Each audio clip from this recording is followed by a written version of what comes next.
Plagiarism is by far the most daunting challenge faced by any student or a researcher while they do their assignments or any research work. So what to do? Number of people will tell you that there are a lot of AI tools. You can use AI tools for reducing plagiarism percentage or totally removing it. But do you know that when you use those tools, your content gets diluted, the quality of the assignments and the research is simply not what you expect or not what your publisher will expect. So what to do, how to reduce plagiarism, or even how you can prevent plagiarism so that the final outcome of your research paper or the assignment is free of any kind of plagiarism issues. So I will be talking about how you can reduce or how you can prevent plagiarism in your assignment or research paper.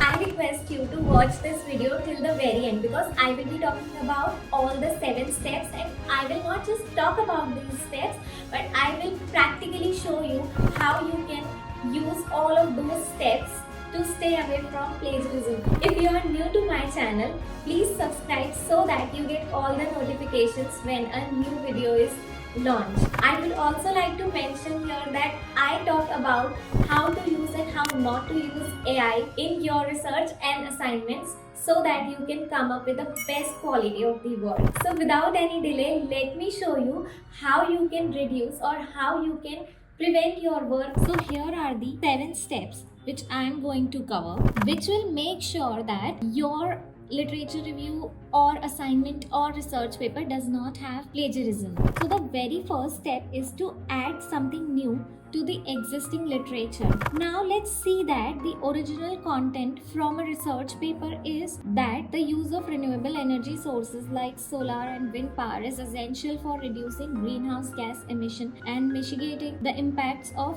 climate change. So you will simply have to add something new. Now this something new is you can add about some perspective, like I added here that bioenergy with carbon capture and utilization. What does it say about the perspective of renewable energy and how does this approach addresses the energy needs? So now you can see that this was simply on the use of renewable energy sources, but in this paragraph I have added about BECCU and how does this approach addresses the energy needs. So in this case the idea is this, but after adding a unique perspective, this paragraph has been changed and it will not come in plagiarism. The second point is to research and write something in your own words. So let's talk about the first point, which is add something new to the existing literature. Now you see that in a literature review or in a research paper, someone has talked about the use of renewable energy sources and simply stated the sources which are solar and wind power. Now what you can do is you can add a new perspective, like in this paragraph you can see that the theme is same. I am talking about renewable energy sources only, but I have added BECCU, which talks about how bioenergy and carbon capture can further help in renewable energy resources, and you know what traditional renewable energy sources are, and a novel perspective is BECCU. So it's not just about the sources which are traditional, but I've also added BECCU, and then I've also talked about twofold solution to climate change.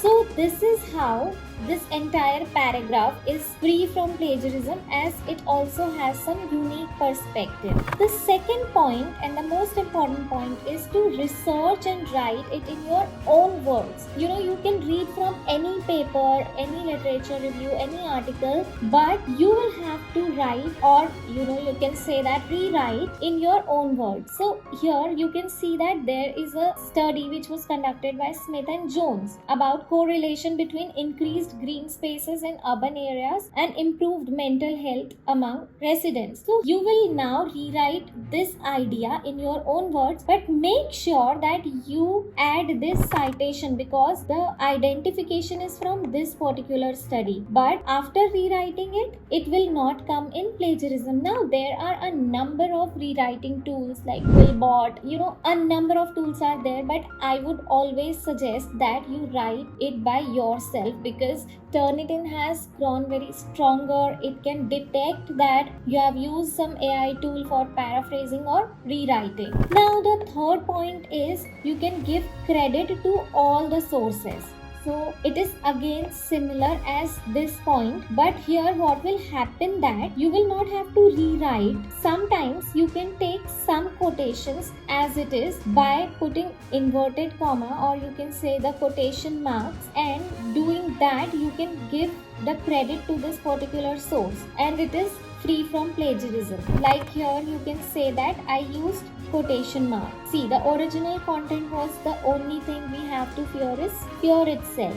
So Roosevelt said this. Now your writing would be the only thing we have to fear is fear itself, and it is in inverted comma. So I'm sure you know that Turnitin skips the content which are in inverted comma, and it is understood that this is a quote that you cannot paraphrase, and that's why you have taken it as it is. So this is another thing that you can do. So the use of quotation marks is another important aspect to prevent plagiarism in your content, but please make sure that you do not use it repeatedly in your work. The next point is to italicize the content. See, there are sometimes when you are doing a law work or an assignment on law or a research paper on law or chemistry or biology, there are some terminologies which you cannot paraphrase, which you cannot replace. So such terminologies must be italicized, and this shows that it is a specialized or a foreign language, and again you can prevent yourself from indulging into plagiarism. The next point is the use of online plagiarism tools. I know that not everyone has access to Turnitin, and in that case, if you have even a smallest doubt that there could be a plagiarism in your content, so you can simply use those available tools to identify if there is any plagiarism, and I am attaching the links of all those tools in the description box. You can go and check them out. And finally, the last point is to not use any AI tool. Sometimes we are fascinated that okay, this is XYZ AI tool, it will remove plagiarism, it will rewrite my content, it will paraphrase my content. We use those tools, and ultimately the result, the content that you get after using those tools is quite diluted, not in good quality, and it's not ready for the submission. And even Turnitin can detect that this content is being written using any AI tool. So don't lure towards using any AI tool to write your assignments or your research paper. You can simply get ideas from them, and then you can write all of those manually. So these were my tips to avoid plagiarism in your assignments and research papers. Do let me know in the comments section if you loved these steps, and I would also love to know what techniques do you use to avoid plagiarism in your content. And if you are new, I want to mention that I make videos on how to use and how not to use AI tools to boost your writing speed, your research speed, and your assignment speed. So now we will meet in the next amazing video. Till then, bye bye.